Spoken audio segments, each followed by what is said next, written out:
Now I swear this is the most important part. Keevin needs to fold. Fold! Fold!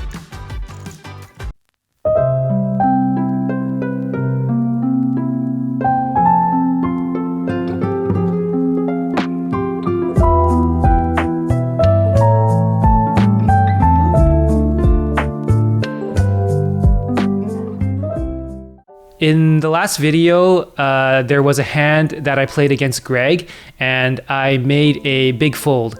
It wasn't revealed whether or not it was a good fold, that is, if I got bluffed or not, but Greg did release his perspective of the hand in his channel. If you're interested in seeing for yourself, you can check it out.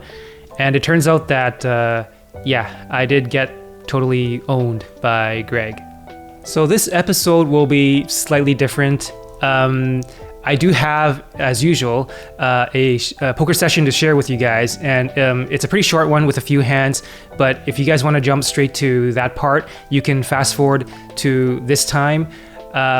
For this session, I am trying out a new view format, so do let me know whether or not you guys like it.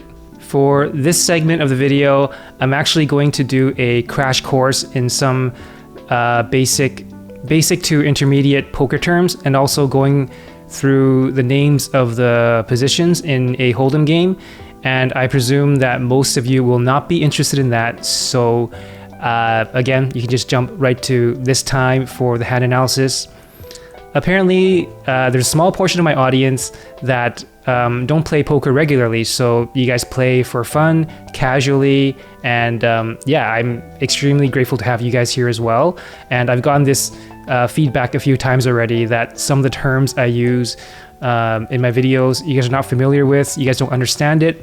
So I wanted to make this segment for you guys where I just go over a lot of those words that I commonly use. First, I'm going to go over the names of the positions in a typical full ring game of Texas Hold'em. A full ring game means 9-handed and is usually the maximum allowed in a casino poker room.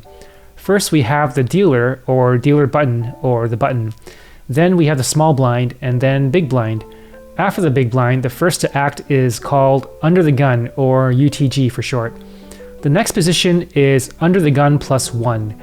This is where it's slightly tricky. Sometimes these two positions are known as under the gun 1 and under the gun 2. Next is the middle position. Then we have the low jack, and then the high jack. The last position before going back to the button is called the cutoff. C bet. So it's the letter C followed by the word bet, and it stands for continuation bet. And what it means is the player who raised pre-flop is the first one to bet again on the flop. For example, I am on the button. Everyone folds to me. I raise to $10. The small blind folds and the big blind calls. On the flop, the big blind checks. I c-bet for $10. And the big blind folds and I win the pot. Value bet. To define this term, I'm going to dip into basic poker strategy. So there are two main reasons you want to place a bet. Reason number one is you want a player to have a hand that is stronger than yours to fold. That's called a bluff. Reason number two is you want a player that has a hand that is weaker than yours to call. So that is called a value bet. You are betting for value. For example, in this heads up pot by the river, I have quad aces. The villain checks to me. Knowing that the villain cannot have an ace, I decide to make a value bet that is a quarter of the pot at $10. I hope that the villain calls, or maybe I might even induce a bluff. The villain folds. SPR. SPR stands for stack to pot ratio, and it simply means the ratio proportion of my chip stack relative to the pot size. So in a pot that I have $100 and the pot size is $100, my SPR is 1. Cooler. So A cooler describes a situation where all the players involved in a hand are all very strong, and the way the cards are dealt, there's just no getting away from it. An example would be nut flush beating out second nut flush, or a full house beating a lower full house. These are all cooler situations. Cooler can also be used as a verb. So for example, yesterday I coolered someone by going all in pre-flop. I had pocket aces and he had pocket kings. Equity. So if you watch poker shows online or televised, you'll often see this percentage number next to players that are involved in a hand. And what that number represents is how likely your hand is to win by the end at showdown. The higher that number is, the higher your equity. And you could convert that number into a dollar amount simply by multiplying that percentage to the size of the pot. And that would be your expected return for this hand. But I think the easier way to understand it is just to go by the percentage meaning, and which is just how likely you are to win. Blockers. So blockers are specific cards or card types that you know of that makes it impossible or far less likely that your opponent might have certain hands. An example of this would be, let's say there's a board of 3 spades and I'm holding the ace of spades. My ace of spades is a blocker to the nut flush, or I would say my ace of spades blocks the nut flush. And let's say I was faced with a bet on the river. I might say something like, because my ace of spades blocks the nut flush, I'm going to attempt to re-raise all in here. So even if the villain is betting with a flush, it's not going to be an easy call. Another example would be on a board of deuce 3-4, I have pocket fives. I might say something like, my hand heavily blocks all straight possibilities, so it's very unlikely for the villain to have a straight here. Muck. The easy way to define this term would be, it's just another word for fold, because nowadays that's it's just interchangeably used. I would say I mucked my hand as opposed to I folded my hand. Technically, the muck pile is the pile of discarded cards that includes folded cards and burned cards. So when you muck your cards, it's actually a result of you folding your cards. In a situation where a hand gets to showdown, and this happens quite often in live poker, a player might decide he knows for sure he has a losing hand, but he doesn't want to show it, so he mucks his hand. Technically, he didn't fold it, because folding means he surrendered his cards before showdown at some point. But when it's at showdown or during showdown, you don't want to show it, you actually muck your hand. And that is it for this crash course on some poker terms.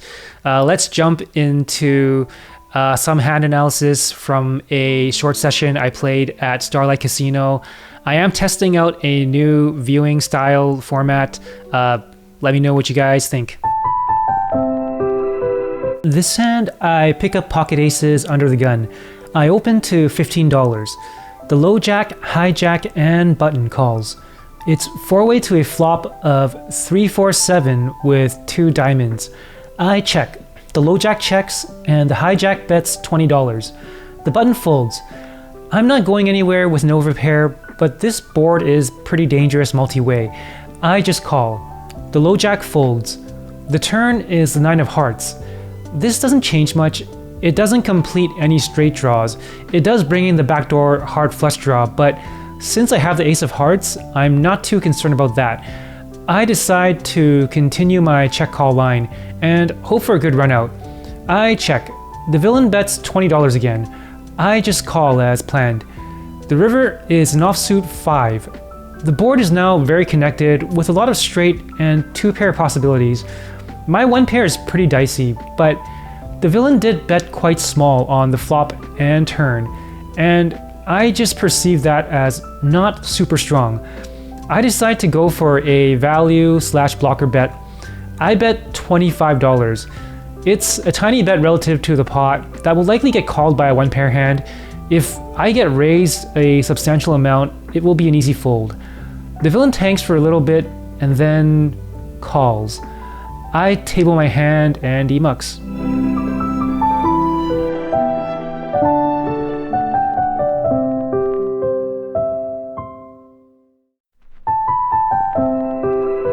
This hand, I pick up pocket tens at the cutoff. Everyone folds to me and I open to $15. Only the big blind calls. It's heads up into a flop of queen 5-6 with 2 hearts. The villain leads out with over a pot size bet of $35.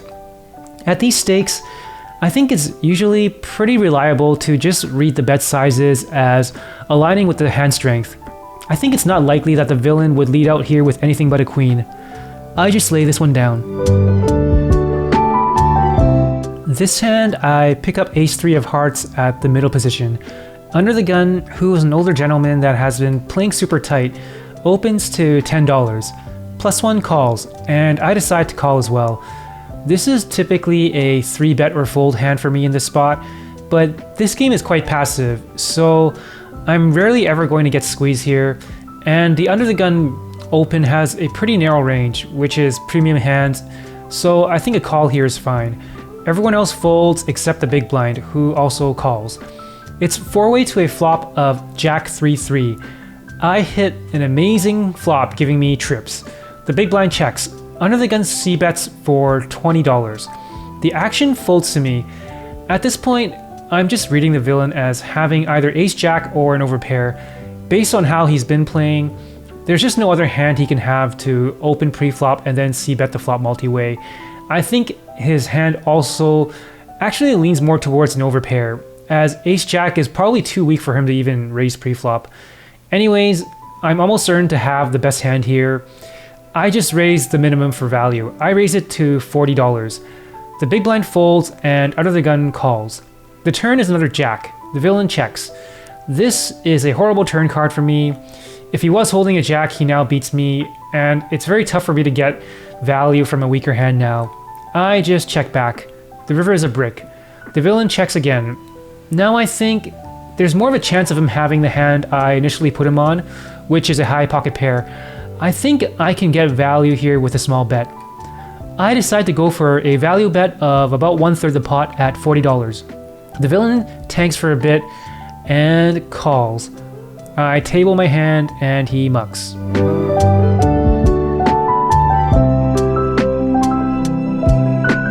This hand, I pick up ace-10 of spades in the small blind. Under the gun +1 limps. The middle position raises to $15. The low jack folds. The high jack calls. The cutoff and button folds. I decide to call. The big blind folds and +1 calls. It's 4-way to a flop of ace-jack 4 with 2 clubs. Pretty good flop for me with top pair, but multi-way I'm still checking. +1 checks. The middle position c-bets for $25. High jack folds. I call. +1 folds. It's now heads up and the turn is a king. Not much for me to do here but check again. The king doesn't really change much unless the villain has jack king or 10 queen, which I block. I think my hand at this point it's a way ahead or way behind scenario. I check again. The villain checks back. The river is a queen. Now, considering the turn action, I think I had the best hand all the way, but this card just secures it, giving me the nut straight.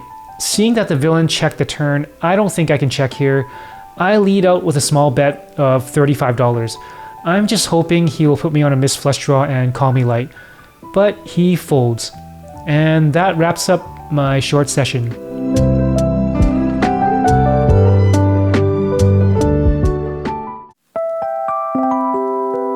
This session was quite short, only around 2 hours. I will be sharing my results over the backdrop of some footage I captured checking out this place called Oz Chicken on number 3 Road in Richmond.